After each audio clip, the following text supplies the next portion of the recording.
It's basically 2 years since the first album came out and we toured, and suddenly now, 2 years down the line, all of a sudden quite a lot seems to be happening.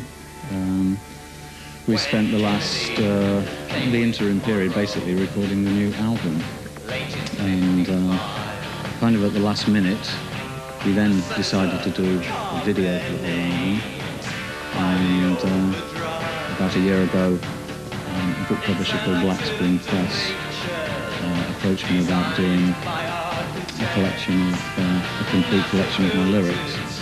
And so, by weird kind of arithmetic, it all seems to be happening about now. I just didn't want to do the album one song. You get one shot at a visual representation per album, and that just seemed like madness. And we fancied ourselves as film composers, so we made a film to go with all of it. But you made up with a director, or it was just... Yeah, we did it with a guy called Brett Turnbull, who used to make the movies for Test Department. Yeah. We had the idea originally of, you know, when we had to think about making the video, that, well, what about just having a still photograph? We'll have 3 minutes of film of a still photograph. And then we suddenly thought, well, on that basis, we could do a whole album. The idea has progressed quite a lot on from that, but I mean it's very, very different from anything I think anybody else will have seen in terms of a video for an album. It's basically one shot per song, very, very simple. You're taken back to the music all the time, and it's just the opposite of what most people seem to do, which is just a collection of sight bites. Pace was the thing we wanted to experiment with more than anything. That was the key concept of it, I guess, to take things back that far. I think it worked. I'm very, very pleased with this album, yes. I do think it's the best album I've had my voice in for 10 years. More than 10 years. Who wants to count? Who wants to count? Yes, it really dawned on me the final day of recording when I took home the songs and listened to them. Suddenly, for me, every song was making every other song sound better. Having got the right order of the songs, to me there was a bloodstream through the album. I think it's unashamedly a big album in certain senses. It takes you a lot of places and it takes you there in a lot of ways.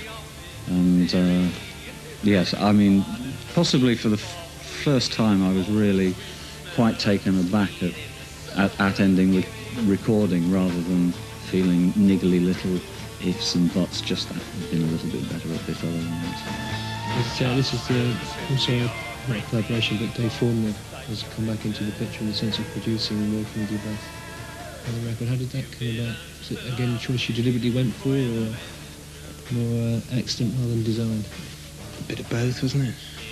It was really the original track, Beast Box, which had an electro rhythm to it, made us think of working with Dave because he's been doing various productions in that area. I mean, we didn't want to go by any means all the way down that road, but there was a definite slant to the song that we wanted to play up. So the first track we did with him is actually the closing track of the album and the title song, Beast Box. And you know, we were so pleased with the way that went that we decided to go ahead and do the whole album with him. Noko is a one-man orchestra. I think really the way we work it is the ideal way for us. I couldn't imagine working another way now. With all the amount of diplomacy and wasted energy on making people who aren't contributing feeling important all the time is just an obstacle to actually getting on with doing it, I think. There's fewer to argue as well. You know, there's just two of us. It can be a clean fight. I'm not going to say the Beast Box is the male psyche, but Well, you're not going to say it's the collective unconscious, are you? No, I'll say it's the collective unconscious. I'll say it could be television. I could say it's about the process whereby we make television and television makes us. It's an object out of my head that I imagine there are all these, this weird-shaped object that people wonder, what is it? Where does it date from? Did it come from outer space? Did it have some part in the Cuban Missile Crisis? Is it mentioned in the Bible? There's so many speculations about this thing and what's inside it that it kind of creates its own reality. But I think it could also be TV. I don't often know really when I've been obscure and when I haven't until quite a long way down the road, when maybe I look back at something and I can't quite figure it out. I think a little obscurity is okay.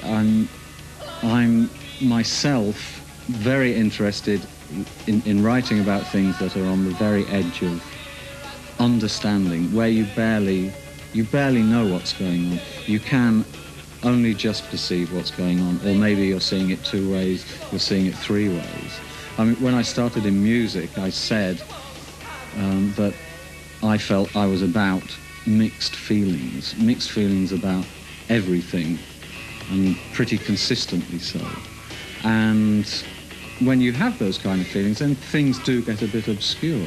What you feel about things, what they mean. As I'm saying, the Beast Box itself is in a sense an obscure thing. That people have got perhaps lots of beliefs about it, but nevertheless, what the reality of it is quite obscure. So I try to employ obscurity to good end. When I look back now through the book, as all the lyrics collected there together on the pages, I'm a bit embarrassed, I think, by some of the early things. I think everybody gets to be a bit embarrassed sometimes about where they start. I mean, I love the record Spiral Scratch, and I do love some of those songs, but I know that I pushed things a bit in a way that isn't really me. There's a kind of useless aggro in some of those songs that even then wasn't really me.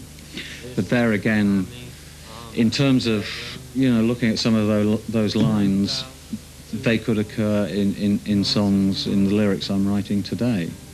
And sometimes I look back at those songs and I see worlds of meanings, and sometimes I see some very, very just strong but narrow threads running through everything. I went to see the Buzzcocks at Brixton Academy. I did enjoy it, probably for more than any other time I'd seen them. It isn't something I would do, but if that's what they want to do, that's fine. I mean, on the evidence of that show, plenty of people still want to see and hear them, so best of luck to them. Do you have anything fixed, or any thoughts of this year's plan? As regarding live work, it's just being thought about at the moment, really. It's really been so non-stop since we completed the album. With doing the video, I've had to be involved with the book. We've got another video to do, so it's just something we're thinking about at the moment. What we do now. That competition we've been threatening for the last few weeks. The prize, a copy of the long-form video cassette, some of which you've just seen, and an autographed lyric book. The question, how many words can you make from the letters that spell Howard Devoto? Answers, please, in your own language. Here's the address. 120 minutes, P.O. Box 1384, London, NW1 OHW, England. We'll repeat that again at the end of the show. Right now, here's Goat. Go!